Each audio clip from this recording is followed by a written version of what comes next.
அல்லாஹும்ம அஃபிர்லி தம்பி வவஷ்ஷிஹ்லி ஃபி தாரி வபாரிக்லி ஃபி ரிஸ்கி. அல்லாஹும்ம அஃபிர்லி தம்பி வவஷ்ஷிஹ்லி ஃபி தாரி வபாரிக்லி ஃபி ரிஸ்கி. இதனுடைய பொருள் என்னவென்றால், யா அல்லாஹ், என்னுடைய பாவங்களை மன்னிப்பாயாக, என் வீட்டில் எனக்கு விசாலத்தை அளிப்பாயாக, என் ரிஸ்கில் வருமானத்தில் எனக்கு பரக்கத்தை அளிப்பாயாக. இது நபி ஸல்லல்லாஹு அலைஹி வஸல்லம் அவர்கள் செய்த ஒரு துஆ. இது சுனன் நசாயியில் 9514வது ஹதீஸாக பதியப்பட்டுள்ளது. இரண்டாவது, இதனை எத்தனை முறை ஓத வேண்டும்? இதை ஓதுவதற்கு குறிப்பிட்ட எண்ணிக்கை என்று எதுவும் இல்லை.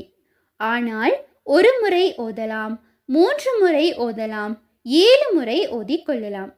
தினமும் தொடர்ந்து ஓதலாம். எத்தனை முறை வேண்டுமானாலும் ஓதலாம். எண்ணிக்கை என்பது கட்டாயம் இல்லை. அடுத்து மூன்றாவதாக, இதனை எந்த நேரத்தில் ஓதுவது சிறப்பானது? இந்த துஆவை எந்த நேரத்தில் வேண்டுமானாலும் ஓதலாம். ஆனால் சிறப்பான நேரங்களாக ஃபரல் தொழுகைக்கு பிறகு ஓதலாம், சஜ்தாவில் ஓதலாம், தஹஜ்ஜுடைய நேரத்தில் ஓதலாம், அதானுக்கும் இகாமத்துக்கும் இடையில் ஓதிக்கொள்ளலாம், அல்லது கஷ்டம் அல்லது கவலை நேரத்தில் ஓதிக்கொள்ளலாம். மேலும் இதை எந்த முறையில் ஓதுவது நல்லது? முதலாவதாக அல்லாஹ்வை நாம் புகழ்ந்து கொள்ள வேண்டும். யாதல் ஜலாலி வல் இக்ராம், அல்லாஹு அக்பர், சுபுஹானல்லாஹ்.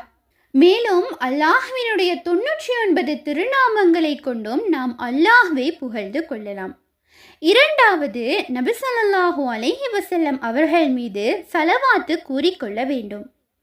அல்லாஹும்ம ஸல்லி அலா முஹம்மத் வ அலா ஆலி முஹம்மத் என்று கூறிக்கொள்ளலாம்.